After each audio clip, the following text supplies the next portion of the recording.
운전하다가 공사 중인 도로를 만나게 되면 대부분의 운전자들은 긴장할 수밖에 없죠.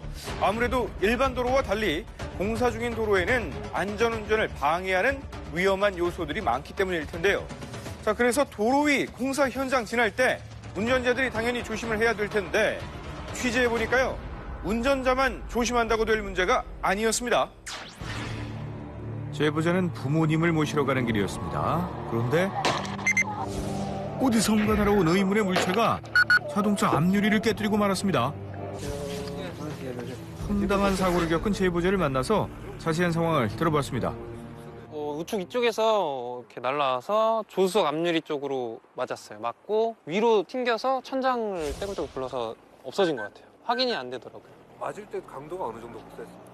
저는 뚫고 들어온 줄 알았어요. 처음에 뚫고 들어온 줄 알고 유리가 안쪽으로 움푹 패일 정도로 그 정도로 세게 부딪혀가지고 많이 놀랐죠.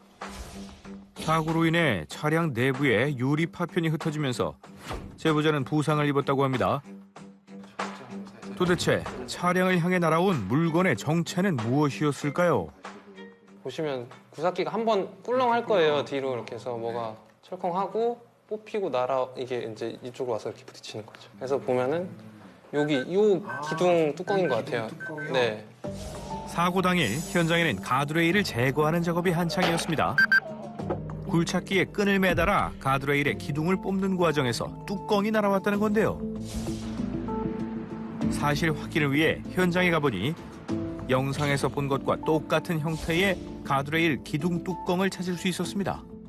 우리나라 그냥 안전 불감증 같은 느낌이 많이 들었어요. 해가지고 이것도 왜 이런 공사를 하면서 이런 사고가 생길 수 있는데 통제하는 사람도 없고 왜 표지판 하나 없지? 라는 생각이 가장 먼저 들었고. 안녕하세요. 네, 제보하셨죠? 네네. 안전불감증은 차량 통행이 많은 시내 도로에서도 예외가 아닌데요. 황당하고 순간 너무 깜짝 놀랐고 그다음에 이제 애들을 키우다 보니까 순간 뒤에 애들이 탔나 안 탔나 그 걱정 먼저 했었죠. 제보자는 무엇을 보고 놀란 걸까요? 아내와 함께 이동하던 길. 갑자기 무언가가 제보자 앞으로 넘어옵니다. 너 친 거야? 아니야. 그러면 바람 불어서. 차로를 점령한 건 도로공사 구간에 설치하는 플라스틱 울타리였는데요. 어쩌다 이게 움직이게 된 걸까요? 일단은 바람이 그날 좀 불기는 불었는데요. 조금씩 이게 흔들리는 정도로 생각을 했었는데 그게 고정이 제대로 안 돼서 저 차에 있는 대로 완전히 밀고 들어왔죠. 그러니까 공사 업체에서 제대로 좀 관리를 안 한 거죠. 플라스틱 울타리는 공사가 진행 중인 도로에서 운전자를 차로로 안전하게 안내하기 위해 설치하는 안전시설물입니다. 그런데 제대로 고정을 시키지 않아 바람을 타고 차로로 넘어왔다는 건데요. 자칫 큰 사고로 이어질 수도 있었던 상황. 공사 가드레일 자체가 안전을 위해서 설치된 건데 오히려 그걸 제대로 관리를 안 되면은 안전이 아니라 그것 때문에 더 위험할 수 있겠다라는 생각을 했습니다. 과연 플라스틱 울타리의 설치 규정은 어떻게 돼 있을까요? 국토교통부의 자료를 찾아보니 물로 채우는 임시 울타리라는 것뿐 물을 얼마나 채워서 어떻게 설치하라는 자세한 규정은 없습니다. 반면 비슷한 용도인 드럼의 경우 모래나 흙을 3분의 1 정도 채워야 한다는 구체적인 설치 방법이 명시돼 있었는데요. 플라스틱 벽 같은 거는 워낙 가볍기도 하거든요. 바람이라든지 어떤 영향에 의해서 이렇게 이동하는 경우도 많은데 이건 고정도 안 돼 있는 것도 문제고요. 기준도 없는 상태에서 문제가 생겼을 때 어떤 벌칙 조항 이런 것들도 지금 미비돼 있기 때문에 이런 문제가 빈번하고요. 이런 부분들은 정보가 좀 각성돼야 되고 법적 제도적 구축도 중요하고 관련 업체의 교육, 전문성 다 필요하다고 볼 수가 있습니다. 공사 중인 도로에서 가장 중요한 건 운전자들에게 주행차로의 정보를 명확하게 알려주는 것이죠. 비 오는 아침 1차로로 주행하던 제보자 앞으로 2차로에 있던 화물차가 넘어옵니다. 방향 지시등이 아닌 비상등을 켜고 급차로 변경을 해 예측이 불가능했다는 제보자. 영상을 보면 거의 6m, 7m 앞에서 그냥 갑자기 들어와서 이거는 뭐 피할 겨를도 없이 그냥 부딪혀갖고 사고가 더 크게 났던 것 같아요. 사고로 출고된 지 6개월 된 제보자의 차는 수리비가 1,000만 원이 넘을 정도로 크게 파손됐는데요. 화물차 운전자는 왜 갑자기 1차로로 넘어온 걸까요? 갑자기 공사 구간 이쪽이 있어가지고 2차로가 아예 이제 완전히 막혀가지고 통행이 안 되는 상황이었어요. 그래서 이제 그 자기 앞에 있던 모닝차는 거기 서버린 거고 신호수가 1차로를 하라고 그래가지고 이제 자기도 이제 1차로에 공간이 있어서 진행을 하시다가 이제 뒤에 오던 저 1차로에서 주행하던 차랑 이제 부딪힌 사고고. 당시 상황을 정리하면 이렇습니다. 도로공사로 인해 2차로가 차단되자 경차 운전자는 급히 차를 세웠지만 뒤따르던 화물차 운전자는 급차로 변경을 하면서 사고가 일어난 거죠. 제보자는 공사 현장에도 문제가 있었다고 주장합니다. 이 집 방어벽이 여기까지 이렇게 나와 있었고요. 그리고 사람이 요 안에서 그 빨간 그 안전봉 있잖아요. 그거 이렇게 흔들고 있더라고요. 통제를 하려면 저쪽 바깥에서부터 봉을 세워서 통제를 해야 되잖아요. 그런 게 아무것도 없었어요. 블랙박스를 자세히 보면 공사 현장 바로 앞에 신호를 보내는 차량 유도 요원이 있었습니다. 그 위치가 잘못됐다는 지적인데요. 공사 구간에서 손짓만 해서 되는 게 아니에요. 이 부분들은 앞에서 한두 명이 미리 배치돼서 차로가 좁아진다는 신호를 보내서 차가 자연스럽게 1차선으로 좁아져야 되는데 공사 구간에서만 서서 그냥 손짓만 하고 있으니까 달리는 차는 대응을 할 수가 없어서 차로 변경을 갑자기 하게 되니까 뒤차가 추돌하는 이런 전형적인 공사 구간의 추돌 사고라고 볼 수가 있습니다. 그렇다면 공사 구간에서 차량 유도 요원은 어디에 서 있어야 하는 걸까요? 법제처에서 관련 기준을 찾아보니 공사 구간의 60에서 90m 전방, 즉 감속이 시작되는 지점에 배치돼야 한다고 나와 있습니다. 이런 기본적인 내용조차 지켜지지 않았기 때문에 사고가 발생할 수밖에 없었던 거죠. 경찰 조사 결과 제보자가 피해자로 결론이 났지만 과실 비율은 아직 정해지지 않았다는데요. 자기가 가해자인 건 맞는데 그러니까 60% 이상은 인정을 못하겠다. 자기도 이제 공사하는 것 때문에 이렇게 사고가 났으니까 자기 잘못은 60%뿐이 안 된다. 이제 그런 식으로 얘기를 해갖고 합의가 안 되는 거죠. 그래서 지금 제 돈 주고 50만 원 주고 이자 찾아온 거죠. 과연 이 사고에서 제보자의 과실은 얼마나 될까요? 주된 사고 원인의 그 부분은 트럭에게 있겠지만 그 뒤따라오는 제보자 차량에 그 예측 가능성이 전혀 없다고 보기는 좀 어려운 사안인 것 같습니다. 앞서가는 차량들이 전부 다 비상 깜빡이를 켜면서 지금 들어오고 있기 때문에 차로가 줄어들 것은 예상을 할 수 있을 것 같아요. 다만 이제 기본적인 사고의 원인은 갑작스러운 차선 변경이 있기 때문에 8대2 정도로 앞 차량의 8, 그리고 제보자 차량이 2 정도의 과실이 인정이 될 것 같습니다. 본인 과실에 해당하는 손해배상 책임을 이행하고 나서는 도로관리청 내지는 그 공사하는 쪽에다가 구상 청구를 할 수 있는 사안인 것으로 판단이 됩니다. 다음 사고는 도로개통공사가 한창인 구간에서 발생했습니다. 앞차가 급정거를 하자 제보자도 급브레이크를 밟았지만 사고를 피할 수는 없었다는데요. 후방 영상을 보니 제보자 뒷차가 안전거리를 확보하지 않고 전방 주시도 제대로 하지 않아 연쇄 추돌 사고가 일어난 겁니다. 총 4대의 사고가 있었고요. 제 앞에 있는 코란도 차량이 갑자기 멈추게 되면서 제가 뒤에 부딪히진 않았고 안전거리를 확보해서 바로 멈출 수 있었지만 제 바로 뒤에 탑차가 추돌했고 그 탑차를 또 승용차가 추돌한 사건입니다. 다행히 에어백이 터져 제보자가 크게 다치지는 않았지만 차량은 앞뒤로 크게 파손됐다고 하네요.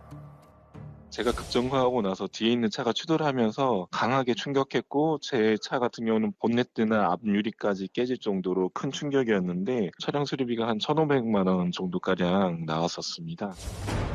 제보자는 뒷차 운전자로부터 100% 배상을 받았다는데요. 앞차 운전자가 갑자기 급정거를 한 이유는 무엇이었을까요? 그 앞차는 오른쪽으로 나가는 길로 나가고 싶어 했는데 그쪽으로 본인이 원하는 목적지에 안내가 잘 되어 있었던 것 같지는 않았었고요. 그래서 오른쪽으로 빠져야 될지 계속 직진을 해야 될지 고민하는 와중에 바로 급정거를 한 것 같습니다. 사고 영상을 보면 갈림길에 각각 목적지가 적혀 있긴 합니다. 하지만 노면 표시는 가까이 가야만 인지가 가능하죠. 개통 구간 특성상 초행자가 많은데도 차로 안내가 미흡했던 건데요.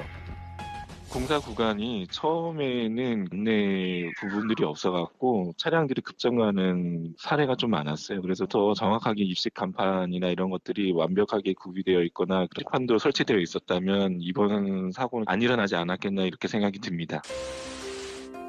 장기간 공사 중인 도로의 상황은 더욱 복잡합니다. 네. 사고 현장이 어딥니까? 네, 바로 요 지점입니다. 아침 출근길 3차로로 달리던 제보자의 앞차가 브레이크를 밟자마자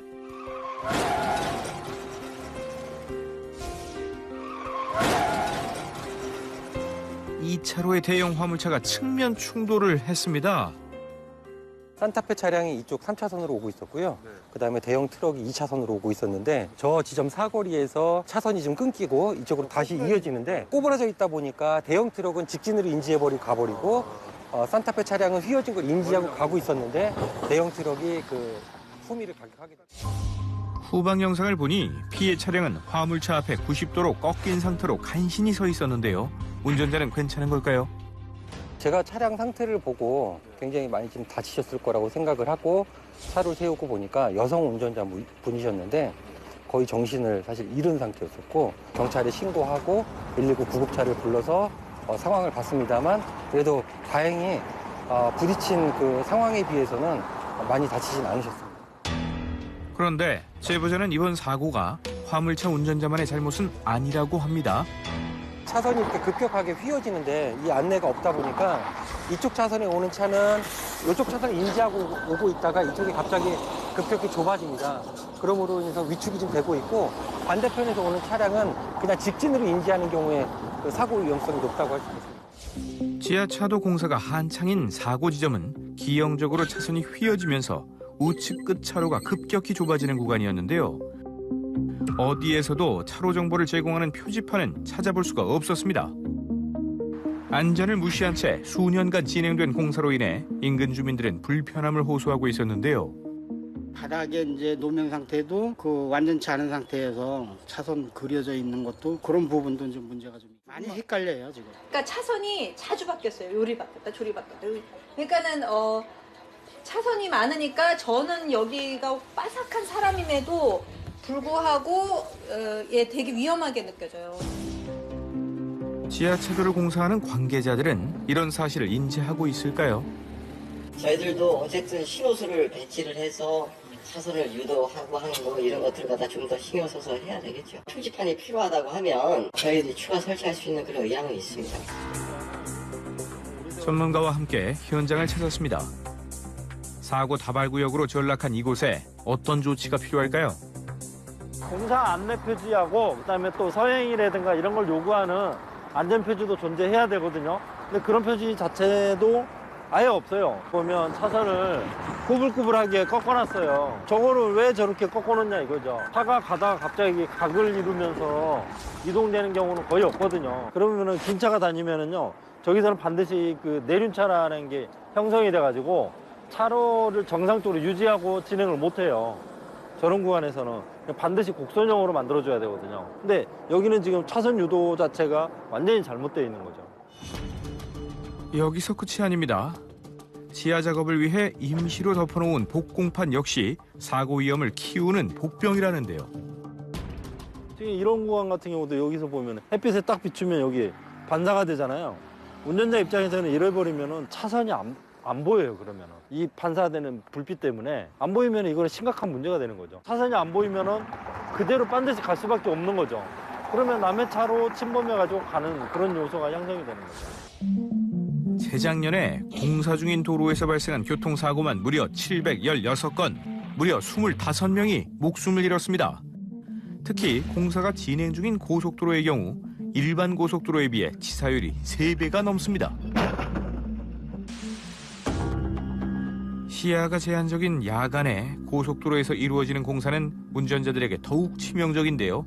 전조등에 의지해 고속도로를 주행하던 제보자가 앞차의 후미를 추돌한 건 그야말로 순식간의 일이었습니다. 앞차하고 그래도 이제 안전거리 확보하고 서행으로 가고 있었는데 앞짝이 옆에서 라이트가 나오더라고요. 작업 차량의 라이트가 운전석 쪽으로 이렇게 탁 비춰가지고 시야가 잃어가지고 갑자기 앞차하고 부딪히게 됐어요. 공사장에 있던 강한 조명이 운전석 쪽을 비추는 바람에 순간 앞이 보이지 않아서 사고를 냈다는 건데요. 제보자의 앞차가 주행 중에 멈춘 이유는 뭘까요? 자기도 겨우 섰다 하더라고요. 겨우 부딪히지 않고 바로 앞에 섰다 하더라고요.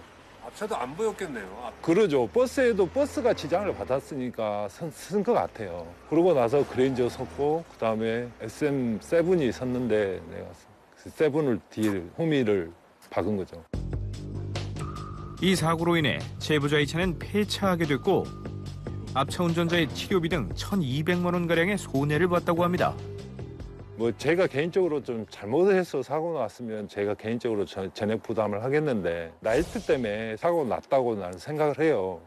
시야를 2, 3초면 고속도로에서 60km로 달렸다 그래도 2, 30m는 훌쩍 가버리지 않습니까? 답답하죠. 괜히 저만 손해본 것 같고 좀 억울합니다. 공사장의 조명으로 인해 사고가 발생했다면 업체 측에도 책임은 있습니다. 하지만 소송을 통해 배상을 받으려면 인과관계를 입증해야만 한다는데요. 야간에 도로 공사를 진행할 때 조명 설치에 대한 기준은 어떻게 돼 있을까요? 공사 중에 조명 관련된 기준을 보면 굉장히 단순하게 선언적으로만 되어 있거든요. 그러니까 운전자의 눈부심을 방지해야 된다. 사실 이러면 이게 굉장히 애매모호하거든요. 그래서 이제 심야 야간 공사들이 많이 늘어나게 되는데 현재 기준은 주간에 주로 맞춰져 있다 보니까 야간 특히 조명에 대한 기준이 굉장히 약합니다. 공사장과 그다음에 주행 구간과의 그 조명 차단망을 설치하는 게 중요할 것 같고요. 그다음에 아무래도 이제 그 공사 구간 같은 경우에는 차선도 변경돼 있기 때문에 그 가로등을 좀 보강을 해서 운전자들이 안전하게 공사를 통과할 수 있도록 조명을 그 운전자에 대해서도 강화하는 지침이 필요하다고 생각을 합니다. 그 어떤 도로보다도 사고 위험이 높은 공사 중 도로. 운전자의 안전운전만 강조하기엔 관련법이 너무도 허술합니다. 더는 억울한 피해자가 나오지 않도록 보다 꼼꼼한 안전지침이 마련돼야겠고요. 이와 함께 도로공사가 사고를 유발한 경우 관련 기관으로부터 배상받을 수 있는 합리적인 방법 또한 논의돼야겠습니다.